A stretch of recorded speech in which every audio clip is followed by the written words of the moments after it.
Hey everybody, happy Thursday. Now today's question is a good one. It's all about eating disorders and impressing your therapist. But before we jump into that, I want to remind you to subscribe. If you're into psychology and mental health education, make sure you hit that subscribe button and also hit the notification, that little bell next to it, so that you are notified when I release the 2 videos a week that I put out. But let's jump into the question. Is it normal / how do I overcome trying to impress my therapist? I'm seeing her for an eating disorder and things have been getting progressively worse over the past few months, so I'm going to see her twice a week. She doesn't weigh me, but she asks about behaviors and weight, and I feel like I want to impress or shock her by losing X amount of weight each week and doing certain amounts of behaviors, maybe to justify my eating disorder. I have no idea. I hope you can shed some light on this because I'm baffled. The logical part of my brain knows that it won't shock her, but my eating disorder wants to try.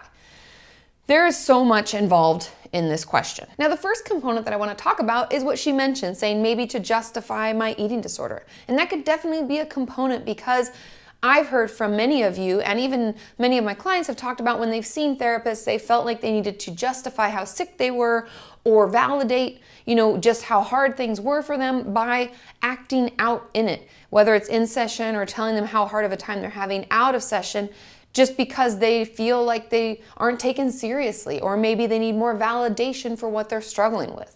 So that could definitely be a component, but I would encourage you to think about whether or not you feel that your therapist takes your eating disorder seriously. If the answer is yes, then I wouldn't consider this to be the answer to why you feel you need to impress her with how sick you are. The second thing I want to talk about is the fact that eating disorders are crazy manipulative, and they will tell us that we need to be more sick, lose more weight, do more of these things in order to be sick enough. And I've done a lot of videos about this, talking about how your eating disorder will always tell you you're not sick enough. And the truth is, it will never stop telling you that you're not sick enough. We will never binge enough, lose enough weight, exercise enough, and purge enough. There will never be enough behaviors that we can do to satisfy our eating disorder. Because what an eating disorder does is it helps us cope with something else by not allowing us to think about anything else. And so it will take over our entire life, our entire body, where at some point it'll be all that we can do and it still won't be happy. Keeping both of those things in mind and taking some time to think about it, because it's going to take us a little while to realize whether or not we do feel validated by our therapist. And also, like how manipulative our eating disorder is, it can be really hard for us to even accept that, because an eating disorder, like I said, is really sneaky. It can even chameleon and be like, no, you have complete control. I never make you do anything you don't want. It can do all sorts of bullshit, but it's just that, bullshit. So don't listen to it. By taking both of those things into consideration, we're able to maybe, hopefully, see more clearly. And I want you, my advice about this, I want you to talk to your therapist about it. I want you to come clean about it. Tell her all of the thoughts that are swirling. Trust me, if she's an eating disorder specialist, she's going to understand. Because the next step, my guess would be, if we don't talk to her about it and we don't let her know how we're feeling and how we feel like maybe we need to impress her with how sick we are, if we don't start talking about that, then we can't actually work on the eating disorder, because in a way your eating disorder is fighting against your therapist, which is so normal. Eating disorders will fight tooth and nail to try to hang on to us. That's why they're super manipulative and change shape all the time.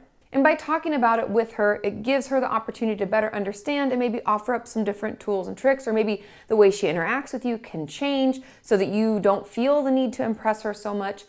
But please talk about it, because if we keep going down this slippery slope, right? We've already increased to 2 sessions a week. The next step, I'm telling you from an eating disorder therapist perspective, the next step is inpatient.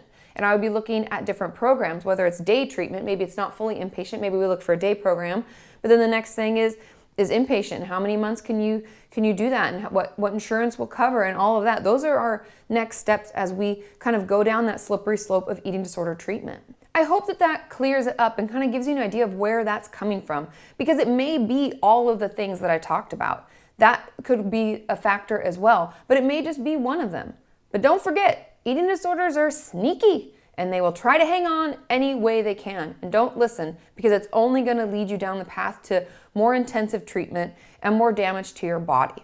But let me know, are there other things that I left out? Leave in the comments. As always, this is a conversation with our community, right? Because we work together towards a healthy mind and a healthy body. And like I said, don't forget to subscribe and turn on those notifications, and then I will see you next time. Bye.